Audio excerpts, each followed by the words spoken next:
They say betrayal doesn't come from your enemies. It comes from the one person you would have defended with your life. He didn't lose his money first. He didn't lose his reputation first.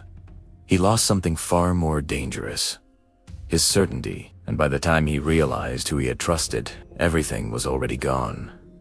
What happened that night would cost him his career, his marriage, and the one friendship he thought would last forever. But the worst part? The signs were there all along. He just chose not to see them. Daniel wasn't naive. He was disciplined, calculated, careful. At 38, he had built a life most people admired, a growing investment firm, a respected name in his city, a wife who believed in him even when he doubted himself. And then there was Marcus. Marcus wasn't just his business partner. He was his brother and everything but blood. They met at 19. Bro, ambitious, hungry. They used to sit in Daniel's old car and promise each other, when we make it together. And for years, they did. Success changes people, but it rarely changes them all at once. It starts small. Marcus began making decisions without looping Daniel in. Small financial transfers, temporary adjustments. Late-night meetings he couldn't explain clearly. Daniel noticed. Of course he noticed, but he did what loyal people do. He justified it. He's under pressure. He wouldn't betray me. We've been through too much. Sometimes trust isn't blindness.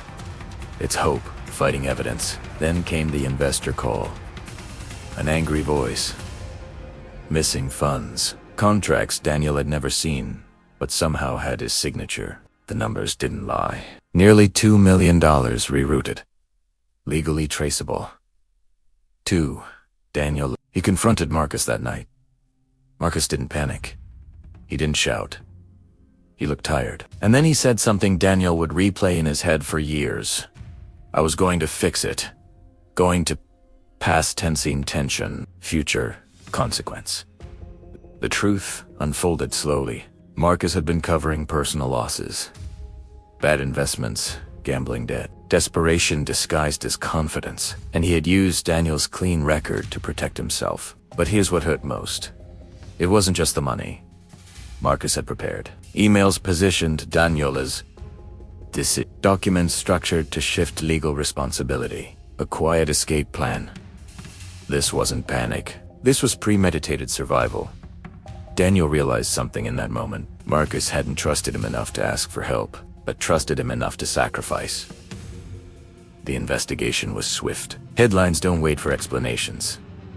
Clients pulled out. Friends stopped calling. His wife tried to stand strong. But fear changes a household. Legal fees drained savings. Reputation evaporated. And Marcus disappeared. No dramatic goodbye. Just silence. Daniel wasn't arrested. But he wasn't cleared either. He was left in the worst place a man can stand. Ambiguous guilt. What betrayal really destroys isn't your finances. It's your internal compass. Daniel stopped trusting his judgment. If he could be wrong about Marcus, what else had he misjudged?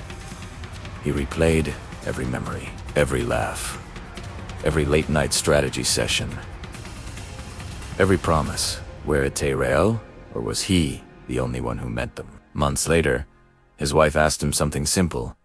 Would you still have trusted him if you could go back? Daniel didn't answer immediately, because the honest answer terrified him.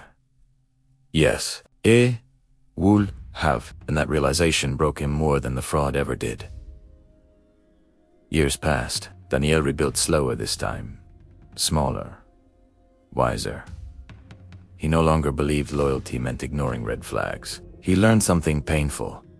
Trust is not proven by history. It is proven by alignment, especially under pressure. And sometimes the hardest lesson in life is this. The person you would never betray might be the person who betrays you.